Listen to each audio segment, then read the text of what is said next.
শুকরিয়া আদায় করছি রব্বুল আলামিনের অপার নিয়ামতে আমরা বাংলাদেশ ইসলামী ছাত্র শিবিরের ঢাকা বিশ্ববিদ্যালয় শাখার প্রতিষ্ঠাকালীন সভাপতি, যিনি 1977 সালে প্রথম সভাপতি হিসেবে দায়িত্ব পালন করেছিলেন, আমাদের এটিএম আজহার ভাইয়ের বিরুদ্ধে যে মিথ্যা রায় ছিল, যে মিথ্যা অভিযোগ ছিল, মিথ্যা মামলা ছিল, সেগুলোর অভিযোগ থেকে তিনি আজকে মুক্তি পেয়েছেন এবং আওয়ামী বিচার প্রক্রিয়ার নাটকীয় যে রূপ ছিল সেই রূপটুকু আমরা আজকে জাতির সামনে উন্মোচিত অবস্থায় দেখতে পেরেছি। তার জন্য আল্লাহকে শুকরিয়া আদায় করছি, আলহামদুলিল্লাহ। আমাদের আজকের লিখিত বক্তব্যের মূলত তিনটা বিষয় নিয়ে, একটা হচ্ছে ডাকসু নির্বাচন, আর একটা হচ্ছে আমাদের ঢাকা বিশ্ববিদ্যালয়ের শিক্ষার্থী সাম্য হত্যাকাণ্ডের বিচার প্রক্রিয়ার ধীরগতি এবং সামগ্রিক বিষয়, এবং ক্যাম্পাসের সামগ্রিক নিরাপত্তা, তিনটি বিষয়ে আমরা আমাদের বক্তব্য শুরু করছি। অবিলম্বে ডাকসু নির্বাচন বাস্তবায়ন, ঢাকা বিশ্ববিদ্যালয় ক্যাম্পাসের চলমান নিরাপত্তা সংকট ও ঢাকা বিশ্ববিদ্যালয় শিক্ষার্থী সাম্য হত্যার বিচার কার্যকরের দাবিতে বাংলাদেশ ইসলামী ছাত্র শিবির ঢাকা বিশ্ববিদ্যালয় শাখার লিখিত বক্তব্য। প্রথমত, ডাকসু নির্বাচন। ঢাকা বিশ্ববিদ্যালয় কেন্দ্রীয় ছাত্র সংসদ তথা ডাকসু ঢাকা বিশ্ববিদ্যালয়ের গৌরবময় ইতিহাসের সাথে ওতপ্রোতভাবে জড়িত। ক্যাম্পাসে শিক্ষার্থীদের মৌলিক অধিকার, প্রয়োজন ও দাবি দাওয়া নিশ্চিত করতে, শিক্ষার্থীদের বৈধ প্রতিনিধিত্ব নিশ্চিত করতে মুখ্য মাধ্যম হিসেবে কাজ করে ডাকসু। ফ্যাসিবাদের দুঃসময়েও এটি মুক্তগামী প্রতিটি শিক্ষার্থী এবং ছাত্র সংগঠনের দাবি দেওয়ার সর্বাগ্রে ছিল।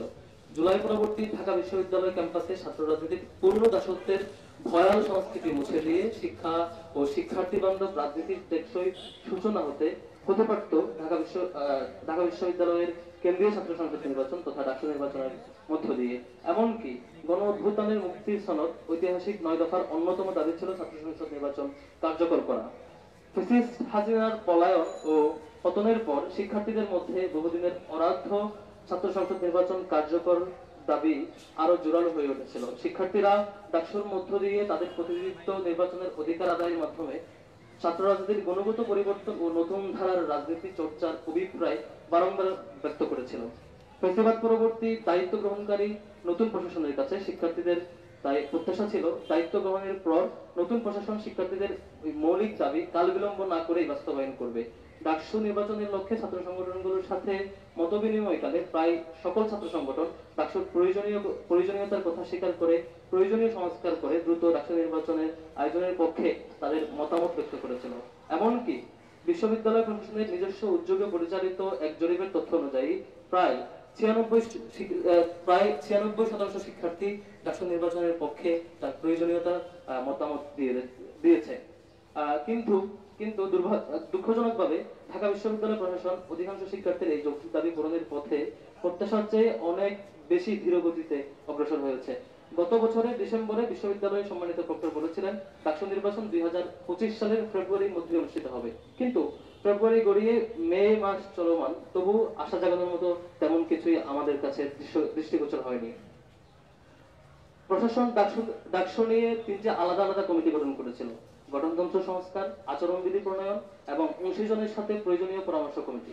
প্রত্যাশার চেয়ে অনেক গতিতে হলেও সম্প্রতি কমিটিগুলো তাদের কার্যক্রম সম্পন্ন করেছে।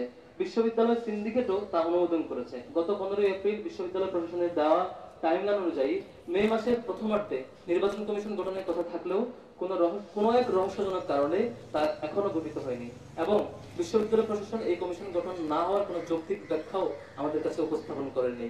শিক্ষার্থীদের উদ্বেগ উৎকণ্ঠা উপেক্ষা করে প্রশাসন এখনো গড়িমসি করেই যাচ্ছেন। প্রশাসনের এই রহস্যজনক অবহেলা এবং ধীরগতির কারণে শিক্ষার্থীদের মধ্যে তৈরি হয়েছে অনিশ্চয়তা ও শঙ্কা।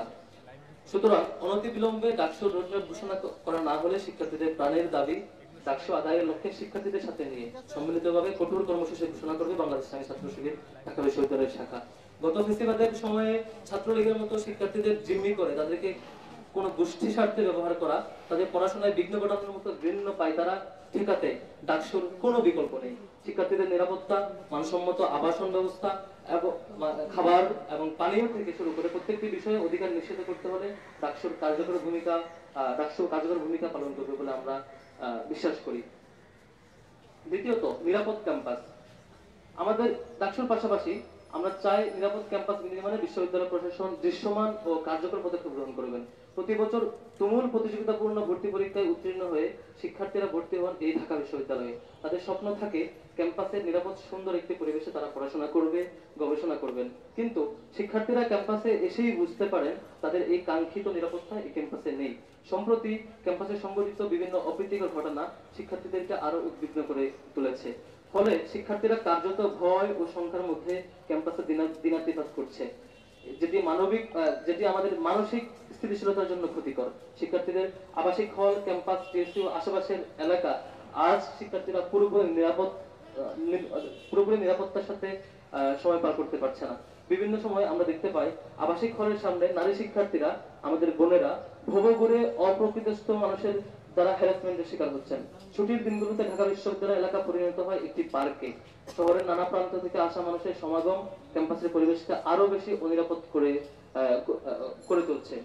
এমন পরিস্থিতিতে ডাকসু কার্যকর না থাকার ফলে এই নিরাপত্তা সংকট আরো তীব্রতর হচ্ছে। শিক্ষার্থীদের নির্বাচিত প্রতিনিধিরা শিক্ষার্থীদের এই মানসিক অবস্থা আরো গভীরভাবে উপলব্ধি করতে পারতেন এবং পারবেন বলে বিশ্বাস করি। তাই শিক্ষার্থীদের নিরাপত্তা নিশ্চিত করতে ডাকসু নির্বাচনের আয়োজনের পাশাপাশি প্রশাসনের আরো সুনিশ্চিত কার্যকর পদক্ষেপ গ্রহণ করার জোর দাবি জানাচ্ছি। উল্লেখ্য যে বর্তমান প্রশাসন চলতি বছরের জানুয়ারি মাসে শিক্ষার্থীদের দীর্ঘদিনের দাবির প্রেক্ষিতে ক্যাম্পাস এলাকায় বহিরাগত ব্যক্তি ও যানবাহন নিয়ন্ত্রণ শুরু করলে শিক্ষার্থীদের মধ্যে নিরাপদ ক্যাম্পাসের বিষয়ে আশা সঞ্চার হয়। কিন্তু শিক্ষার্থীদের বৃহৎ কল্যাণ ও স্বার্থকে উপেক্ষা করে ঢাকা বিশ্ববিদ্যালয়ের কতিপয় শিক্ষক ও ছাত্র সংগঠনের প্রত্যক্ষ ও পরোক্ষ চাপের কারণে বিশ্ববিদ্যালয় তাদের সেই সিদ্ধান্ত থেকে সরে আসতে বাধ্য হয়। আমরা বিশ্ববিদ্যালয় প্রশাসনের এমন হঠকারী এবং অবিবেচনা প্রসূত সিদ্ধান্তের তীব্র নিন্দা জ্ঞাপন করছি। একই সাথে আমরা সে সকল শিক্ষক এবং ছাত্র সংগঠনের শিক্ষার্থীদের স্বার্থ বিরোধী এই তৎপরতাকে ঘৃণা করে প্রত্যাখ্যান করছি। আমরা মনে করি বিশ্ববিদ্যালয় প্রশাসনের উচিত ছিল কতিপয় কুচক্রী মহলের চাপে নতি স্বীকার না করে শিক্ষার্থীদের নিরাপত্তা নিশ্চিতে ইতিপূর্বে যে সিদ্ধান্ত নেওয়া ছিল সেই সিদ্ধান্তে অনড় থাকা। নিরাপদ ক্যাম্পাস নির্মাণে বিশ্ববিদ্যালয় প্রশাসনের প্রতি আমাদের দাবি আমরা পুনর্ব্যক্ত করছি। ১. নিরাপদ ক্যাম্পাস এলাকায় ভব করে অপ্রকৃতস্থ বিরুদ্ধে উচ্ছেদ অভিযান নিয়মিত পরিচালনা করা। ২. পুরো ক্যাম্পাস এলাকা ও ক্যাম্পাস প্রবেশ পথগুলোতে সিসিটিভি ক্যামেরার আওতায় নিয়ে আসা এবং অচল ক্যামেরাগুলোকে সচল ক্যামেরা এবং নিয়মিত তত্ত্বাবধান নিশ্চিত করা। ক্যাম্পাসের 5টি প্রবেশ পথে যে সিকিউরিটি এন্ড সার্ভেলেন্স বক্স রয়েছে সেগুলো দ্রুততম সময়ের মধ্যে সংস্কার করে সেখানে নিরাপত্তা প্রহরীর সুনিশ্চিত ব্যবস্থা করা। প্রয়োজন সাপেক্ষে বিশ্ববিদ্যালয়ের প্রক্টোরিয়াল মোবাইল টিমের সদস্য সংখ্যা আরো বৃদ্ধি করে বিভিন্ন গুরুত্বপূর্ণ স্থানে নিয়মিত টহল নিশ্চিত করা। শাহরিয়ার আলম হত্যাকাণ্ডের বিচার সংক্রান্ত যে বিষয়, ইতিমধ্যে ক্যাম্পাস ও আশেপাশের এলাকায় চরম অনিরাপত্তার বলি হয়ে সোহরাওয়ার্দী উদ্যানে আমাদের নির্মমভাবে খুনের শিকার হচ্ছে ঢাকা বিশ্ববিদ্যালয়ের শিক্ষা ও গবেষণা ইনস্টিটিউটের 2018-19 সেশনের শিক্ষার্থী এবং স্যার এ.এফ. রহমান হলের শিক্ষার্থী শাহরিয়ার আলম সাম্য। এই মর্মান্তিক মৃত্যু ঘটনে বাংলাদেশ ইসলামী ছাত্র শিবির ইতিপূর্বে আমাদের শোক বার্তা প্রকাশ করেছি। আমরা এখনো সে বিষয়ে শোকাহত। সাম্য শুধু একজন শিক্ষার্থী ছিলেন না, তিনি 24-এর অভ্যুত্থানে 24-এর আন্দোলনে অন্যতম সহযোদ্ধা ছিলেন। সাম্য একই সাথে তিনি স্যার এ.এফ. রহমান হলের আমাদের বন্ধুপ্রতিম সংগঠন ছাত্র দলের সাহিত্য প্রকাশনা সম্পাদক ছিলেন। সাম্য হত্যাকাণ্ডের অনেকদিন পেরিয়ে গেল, এখনো বিচার নিশ্চিতকরণে কার্যকর উদ্যোগ পরিলক্ষিত হয়নি। যদিও আমরা একটি তদন্ত রিপোর্ট দেখেছি। আমরা স্পষ্টভাবে বলতে চাই, বাংলাদেশের দীর্ঘদিনের বিচারহীনতা যে সংস্কৃতি, সেটি যেন আমরা সাম্যের বিচারের প্রক্রিয়াকে আবারও সেটির শিকার হয়ে অপ্রয়োজনীয়ভাবে বিলম্বিত না করে আমরা অবিলম্বে বিচার প্রক্রিয়ার আনুষ্ঠানিকতা শুরু করার জন্য জোর দাবি জানাচ্ছি। একই সাথে বিশ্ববিদ্যালয় প্রশাসনের কাছে আমরা আরো দাবি জানাচ্ছি, প্রশাসনিক পর্যায়ে বিচার নিশ্চিত করতে আমাদের সরকার তথা প্রশাসনকে প্রয়োজনীয় চাপ সহ সামগ্রিক উদ্যোগে যাতে বিশ্ববিদ্যালয় প্রশাসন সক্রিয় এবং কার্যকর উদ্যোগ গ্রহণ করে। সাম্য হত্যাকাণ্ডের ঘটনায় বিশ্ববিদ্যালয় প্রশাসন গত 18 মে রবিবার স্বরাষ্ট্র উপদেষ্টা লেফটেন্যান্ট জেনারেল অবসরপ্রাপ্ত জাহাঙ্গীর আলম চৌধুরীর সাথে সাক্ষাৎ করলে মামলাটি হত্যার তদন্ত গোয়েন্দা সংস্থা ডিবির কাছে হস্তান্তর করতে পারেন। পুলিশের পাশাপাশি বিশ্ববিদ্যালয় কর্তৃপক্ষ গত 14 মে বুধবার কলা অনুষদের ডিন অধ্যাপক ডক্টর মোহাম্মদ সিদ্দিকুর রহমান খানকে আহ্বায়ক, আইন অনুষদের ডিন অধ্যাপক ডক্টর মোহাম্মদ ইকরামুল হক, সামাজিক বিজ্ঞান অনুষদের ডিন অধ্যাপক ডক্টর তৈয়বুর রহমান, হাজী মোহাম্মদ মহসিন হলের প্রাধ্যাপক অধ্যাপক ডক্টর মোহাম্মদ সিরাজুল ইসলাম এবং ফার্সি ভাষা সাহিত্য বিভাগের অধ্যাপক ডক্টর মোহাম্মদ আবুল কালাম সরকারকে সদস্য করে কমিটির সদস্য সচিব হিসেবে সহকারী প্রক্টর শারমিন কবির এবং ডেপুটি রেজিস্ট্রার স্যারকে দায়িত্ব দিয়ে একটি তদন্ত কমিটি গঠন করেন। উক্ত কমিটি 3 কার্য দিবসের মধ্যে প্রতিবেদন জমা দিতে বলা হলেও গতকাল 26 মে প্রতিবেদন পেশ করে। আমরা উক্ত কমিটির প্রতিবেদন জমা দেওয়ার দীর্ঘসূত্রিতা এবং প্রকাশিত প্রতিবেদনে অসন্তুষ্টি প্রকাশ করছি। আমরা চাই ঘটনার মূল রহস্য উদ্ঘাটন করে দোষীদের শাস্তি নিশ্চিতে প্রশাসন ত্বরিত পদক্ষেপ নেবে এবং সে ত্বরিত পদক্ষেপ নেওয়ার জন্য জোর দাবি জানাচ্ছি। জুলাই অভ্যুত্থান পরবর্তী ক্যাম্পাসে বিশ্ববিদ্যালয় প্রশাসন তার সকল কাজকে আরো অংশীদারিত্বমূলক এবং জবাবদিহিতামূলক কার্যকরী করতে এবং জবাবদিহিতামূলক এবং অংশীদারিত্বমূলক কার্যকরী করতে বিশ্ববিদ্যালয়ের উপাচার্য, উপাচার্য এবং উপাচার্য প্রশাসন ও শিক্ষা, কোষাধ্যক্ষ, রেজিস্ট্রার ও প্রক্টর স্যারকে নিয়ে একটি সিনিয়র ম্যানেজমেন্ট টিম তথা এসএমটি একটি টিম গঠন করে। কিন্তু আমরা অত্যন্ত দুঃখের সাথে লক্ষ্য করছি প্রশাসনের এই টিম ক্যাম্পাস নিরাপত্তা নিশ্চিত করতে দুর্বলতার পরিচয় দিয়েছে। ঢাকা বিশ্ববিদ্যালয়ের শিক্ষার্থীদের নিরাপত্তার মতো স্পর্শকাতর একটি ইস্যুতে এই টিমের দুর্বলতা সকলের সামনে স্পষ্ট হয়েছে। ইসলামী ছাত্র শিবির ঢাকা বিশ্ববিদ্যালয় শাখার পক্ষ থেকে ক্যাম্পাসের সার্বিক নিরাপত্তা সহ শিক্ষার্থী বান্ধব পরিবেশ সংরক্ষণে যথাযথ উদ্যোগ গ্রহণের দাবি